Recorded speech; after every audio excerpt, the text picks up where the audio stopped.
The You know, quarantine goatee, yeah, it's people, gross.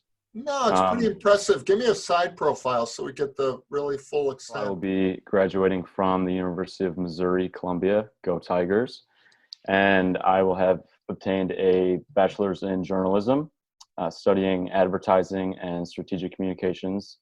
Um, so yeah, I mean, it's been a great 4 years, and I'm excited for the future post this pandemic. Hopefully, things can settle down soon. But yeah, Mizzou was a great experience, and I'm sad that it's over, but excited for what's next. So yeah, it feels smaller just because it's pretty contained, and then you got downtown right next door. So I didn't really ever feel overwhelmed. I wouldn't say I had been thinking about it in high school and dreaming of being in a fraternity, but more so I just wanted to make some friends and make the thought of starting this new life at a decently big campus less daunting. So it was more so just sort of to help me get through and meet people and make it a more fun experience. It's a weird Now, middle ground because I've been to a lot of tailgates in Madison, and then I've also been to a weekend in Alabama, and I feel like it's a pretty balanced mesh of the two. Mhm. So there's a lot of you'll find parking lots full. I mean, there's not a lot. I spent a lot of time on the quad. Super pretty. It's probably the most iconic place on the university.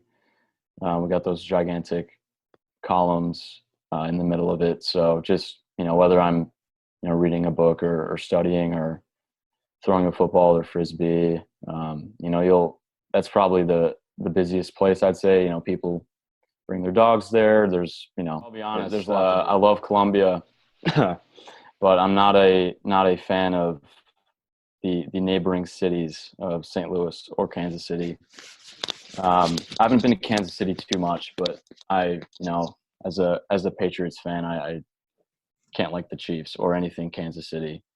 And then St. Louis, Mr. Powell, I had him for math freshman year, and then he was also my golf coach for 3 years, so we were pretty close. Yeah, Mrs. Powell was great. I had her for English sophomore year, and then I also had her all of senior year for bestsellers and creative writing. And having chosen a degree with a lot of writing in it, everything that she's taught me has definitely stuck with me this whole time. Like I said, there's a lot. I would definitely go say hi to the Taggies as well.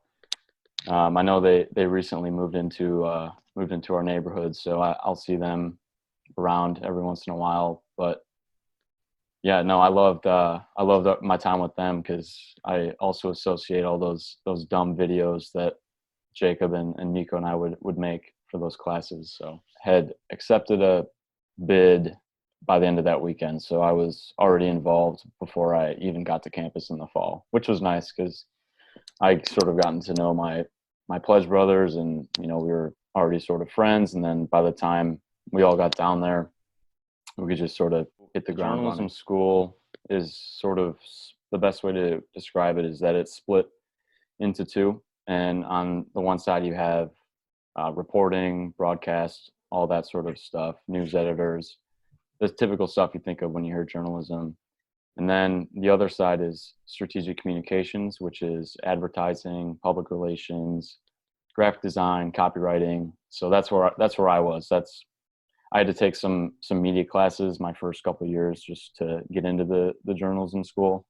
But most of my time was spent in PR classes, copywriting classes, advertising classes. So down that Monday and being out with my buddies and at the bar and just not holding back on them. That was a lot of fun. So that was one of my only opportunities to do it, but definitely enjoyable. Open to new experiences, then there's nothing you can't accomplish and won't succeed in. So just be open and be ready for things not to go your way, and you'll be okay.